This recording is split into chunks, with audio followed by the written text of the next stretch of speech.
Hey there, Falcons fans! Here we are with the latest Falcons news for you, and we have some news that has everyone feeling relieved. Before we get into the big news for Week 4, be sure to hit that like button to stay up to date on all things Falcons. And if you're new here, be sure to subscribe and join the Falcons family. We have a lot more coming your way. Alright, let's get to it. We have some great news heading into our Week 4 matchup against the New Orleans Saints. Two key players, rookie sensation Robinson and defensive powerhouse Matthew Judon, have been cleared to play. That's right, Robinson, who was dealing with a shoulder issue, and Judon, who had a hamstring issue, were both full participants in Friday's practice and have been removed from the injury report. Big sigh of relief, right? According to NFL insider Adam Schefter, they're locked in and ready to go for this critical divisional matchup. This is huge for us, especially with the Saints at 2-1 and already lighting up the scoreboard with 103 points this season, second most in the league. Now, let's address the elephant in the room. We're 1-2 to start the season, and it hasn't been easy. We've had some tough matchups right off the bat, facing the Steelers, Eagles, and Chiefs. But with the Saints on deck, this is a chance to turn things around. Our offense, led by Kirk Cousins and Robinson, should bring some new balance, but so far, it hasn't worked. Robinson has been solid but not spectacular, racking up 196 rushing yards on 48 carries and a touchdown, along with 11 receptions for 89 yards. Cousins had a strong Week 2 with 241 yards and 2 touchdowns against the Eagles, but his other 2 games haven't been what we expected, 385 yards. 2 touchdowns and 3 interceptions against the Chiefs and Steelers. One of the biggest issues we face?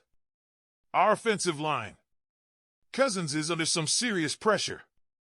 In Week 1, he was pressured on 11 of 28 dropbacks. In Week 2, he was 14 of 31. And last week against the Chiefs, he was pressured on 11 of 31 dropbacks. That's a lot for any quarterback to handle, and we're feeling the impact.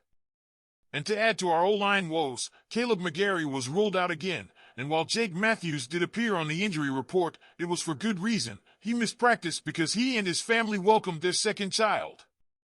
Congrats to Jake! Going into Week 4, this game against the Saints is a must-win. Dropping to 1-3 with Tampa Bay on next week's schedule is not where we want to be. We have the talent, we have the playmakers, but consistency is key.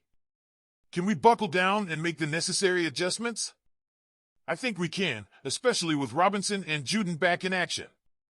All right, Falcons fans, what do you think? Will the return of Bijan and Judon be enough to secure victory against the Saints? What can we expect from this matchup with the Saints? Well, the Falcons need consistency, and one of the keys to that will be their performance on the first downs. Believe me, when we get good advances right away, the situation on third down improves a lot. We're not saying to abandon the run, far from it, but we need to study the plays and surprise the opposing defense. And here's some good news. The Falcons are doing well on the first downs so far this season. According to the statistics, our team is among the 4 best in the league in success on the first downs. That's a positive point.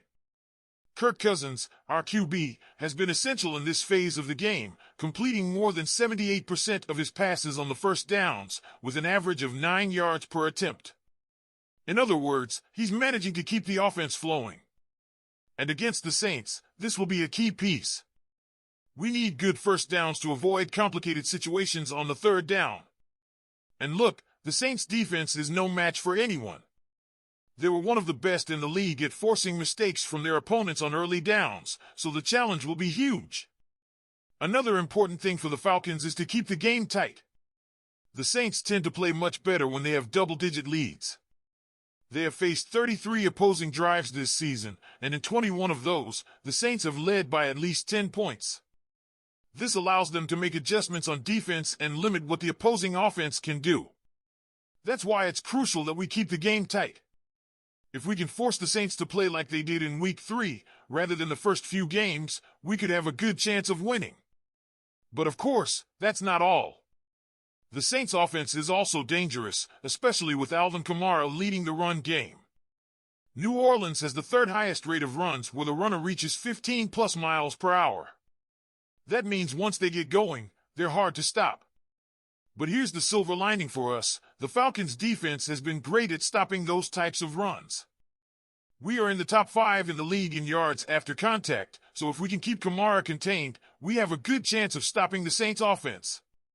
Another interesting point is that the Saints haven't been as explosive as they seem. They rank 21st in the league in explosive runs, while we rank 5th. In other words, our runners have more opportunities to make big plays, and this is where Bijan Robinson comes in. So far, Robinson has rushed for 196 yards in 3 games, with 155 of those coming off the tackles. He has the potential to continue to be a key player against the Saints. And if he can get over 120 yards on Sunday, along with a touchdown, it will be his 3rd straight game with those numbers. So keep an eye on what Bijan can do. Speaking of another standout on offense, Drake London continues to break records. Last week, he reached 150 career receptions in just 36 games, making him one of the fastest players in history to achieve that feat, and with 93 more receiving yards on Sunday, he could join legends like Julio Jones and Calvin Ridley as one of the fastest to reach 2,000 career yards. If he can also score a touchdown, it will be the first time in his career that he has done so in 3 consecutive games. On the defensive side, Matthew Judon will be another name to mention. He had a monster performance against the Saints when he was still with the Patriots, with 2.5 sacks and 3 quarterback hits. If he can get 2 more sacks in this game, he will reach 70 career sacks, an impressive number. Now, our defense also deserves to be highlighted. Justin Simmons is playing at an extremely high level, rarely seen by opposing QBs. When he does, he allows very few yards. In addition, Jesse Bates III and Mike Hughes have very high ball defense rates, which shows that our secondary is among the best in the league in limited big games. And guess what? We've only allowed 5 plays of more than 20 yards so far, which puts us among the best in the league in that regard.